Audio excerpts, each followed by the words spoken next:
Damn, I can't see a thing. Ah, there you are. Welcome aboard Sandman. I'm Smirk. You familiar with the Geneva Convention? Well, my suggestion is that you try to forget it. Makes it a little easier to sleep at night. The great thing about our job is we never get blood on our boots. Anyway, I know my cynicism isn't doing anything to soften your heart on for firing these guns, so we might as well get you familiar with the controls. By the way, if you forget what to do next because you weren't listening to me like an idiot, you can consult the clipboard in front of you. That's your mission information sheet.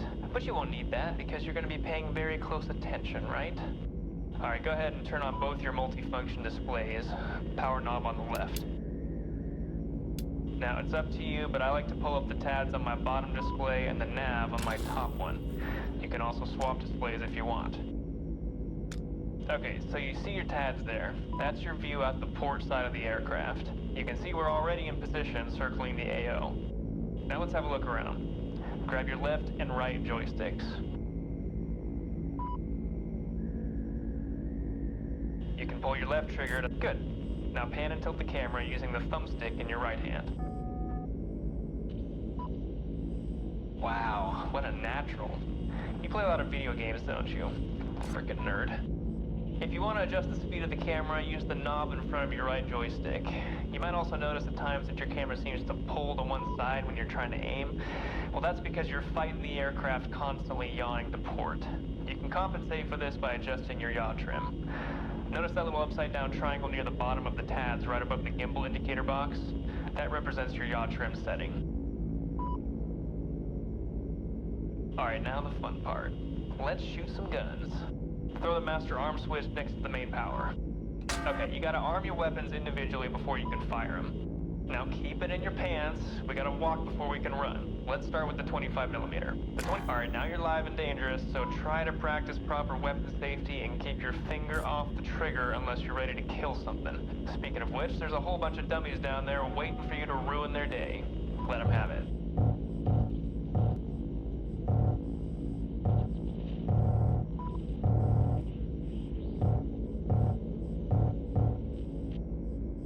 Reloading weapon.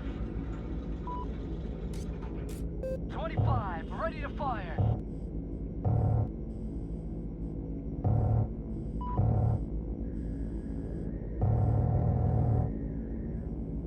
Weapon out. Stand by. 25 is hot.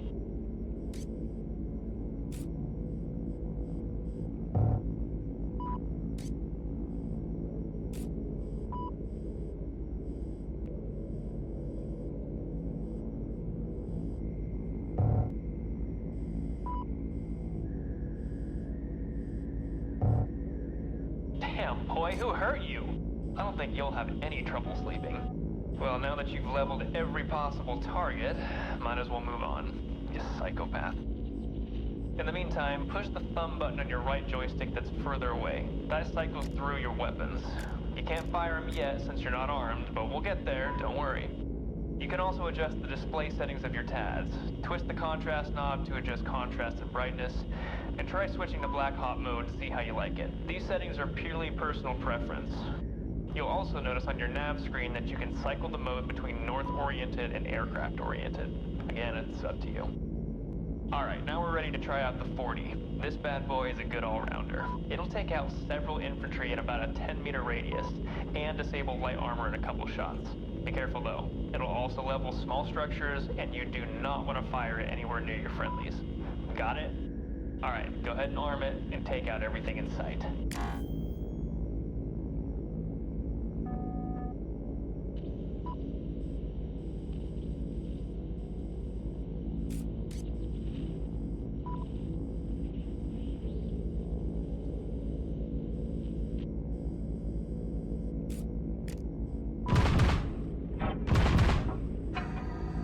Weapon is dry.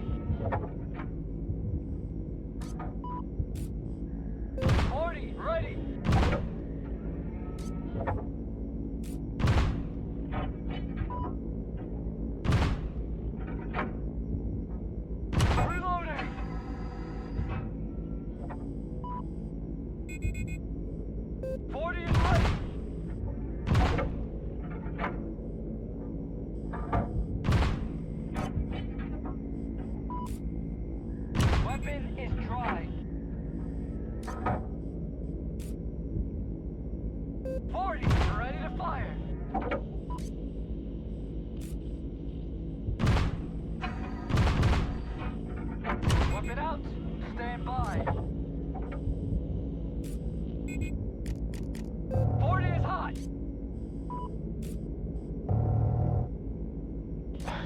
Looks like that felt a little too good for you. Reloading weapons. I'm glad I'm not the one on the ground with you in the gunner's seat.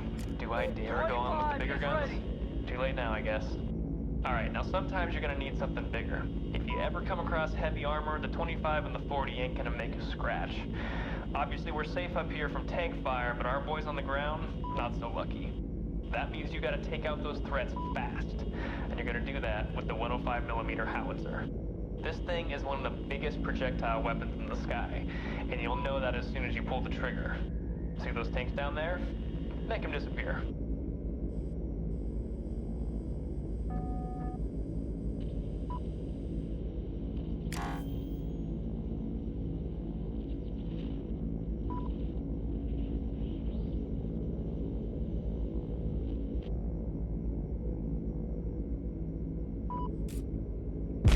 Weapon is dry.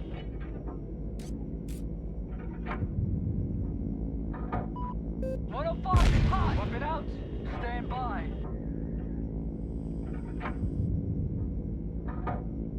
105, ready to fire. Woo! You awake yet? Now, as big as this behemoth of a round is, you'll still need to score a direct hit on enemy armor to take it out in one shot. Keep that in mind, because it takes several seconds to reload each shell. And another thing, it goes without saying, but you do not want to shoot this thing anywhere near our guys. We may not be military, but that doesn't mean we can't be guilty of war crimes. Okay, we're moving on. Go ahead and practice with any of the weapons you've used so far until we get into position. Alright, final weapon. That's gonna be your AGM missile. This thing has the highest damage and splash radius of any of the other weapons, but you can only fire it once you've secured a lock on a target. And the only targets it'll lock onto are those with radar signatures, namely enemy vehicles and missile launcher sites. Now before we arm the AGM, go ahead and make it the active weapon on your TADs. Now aim at the nearest trackable target. You'll see that the AGM automatically locks on. It'll stay locked on that target until you point your crosshair at another trackable target, and then it'll switch. If you want to break your lock, just cycle back to another weapon. Once you're locked, you can fire. And it is fire and forget. So after the missile's been fired, it finds its way to its target, even if you switch to another weapon. Another thing to remember is that you've got a limited supply of AGMs. You'll always have plenty of ammo for the other weapons, but be selective with your missiles. You got all that? Okay, arm the AGM, find yourself a target, and fire away. Man, that never gets old. Okay, so that's it for offense. I hope you didn't think with all that firepower that we're invincible. We may be a click away from the enemy, but that's still well within enemy missile range. And about the only thing we have to keep us from being shot out of the sky is a pretty fireworks show. Oh, you hear that? That's your RWR telling you that we've been picked up by enemy radar. Take a look at the display above your head. The green letters tell you what the threat is, and their position on the display indicates the general direction. Looks like a SAM launcher has picked up our scent. They haven't launched yet, but now would be the time you want to arm your flares. Press the button on the console in front of your left joystick. To fire them, grab your left joystick and hold the button that's further away. They'll shoot off rapid fire for as long as you're holding it, and you do have a limited supply, so don't waste them because we'll really be up the creek.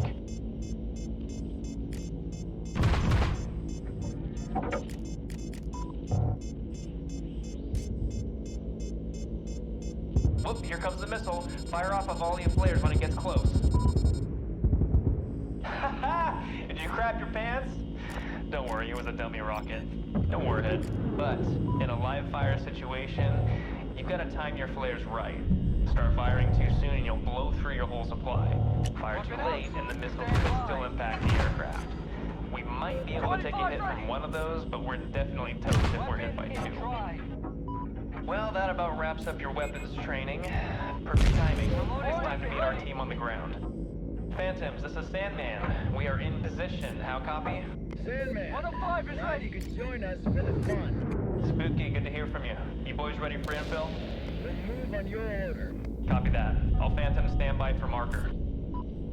Alright, now we may be the most powerful thing in the sky, but sometimes we need a scalpel, not a jackhammer. That's where Phantom Team comes in. We are their eyes in the sky, and that means they rely on us for where to move. They move on our order, but they can also take care of themselves in combat. Just be aware that they will move when you tell them to, even if they're in a firefight. So make sure you clear out any threats in their path before putting them in harm's way. Alright, to tell them to move, aim your TADs at any location and press the button on the right joystick that's nearest you. If your chosen location is outside, near any structures, good. Now move them near a group of enemies. They'll engage when they're in range. Moving into position. Copy. Engaging! Perfect. With us in the sky and the phantoms on the ground, the enemy won't know what hit them. Okay, one more thing before I set you loose to let you live out your power fantasy, and that's changing altitude. If you look above your weapon arm switches, you'll see a number display, a red button, and a knob. This system allows you to request a specific altitude from the pilot. The numbers represent your desired altitude, not necessarily our current altitude. Right now it's at about 7,000 feet, which is the top of our operational range. Grab the knob and twist it to the left to a lower altitude you want to move to. You can go. Alright, now you'll notice we're descending gradually. Once the light turns green and you hear the beeps, we've reached our desired altitude. You can still fire your weapons while ascending and descending, but once you set a new altitude to the pilot, you won't be able to change it again until we reach that altitude. Got it? Now, there are a couple of reasons you'd want to change your altitude. One of them is stealth. A lower altitude will sometimes make us harder to track by radar, but it also makes us easier to hit with anti-aircraft fire. And the reverse is true for a higher altitude. The other reason is just a matter of perspective. Being lower to the ground gives you a better idea of distance and depth, while being higher gives you a more top-down view of the AO. It's up to you what you like better. Alright, now the moment you've been waiting for. I'll get out of your hair and let you do your thing. Destroy all the targets you want. You're free to use any and all weapons. And whenever you're sick of blowing stuff up, pull up the menu on one of your MFDs and press RTB.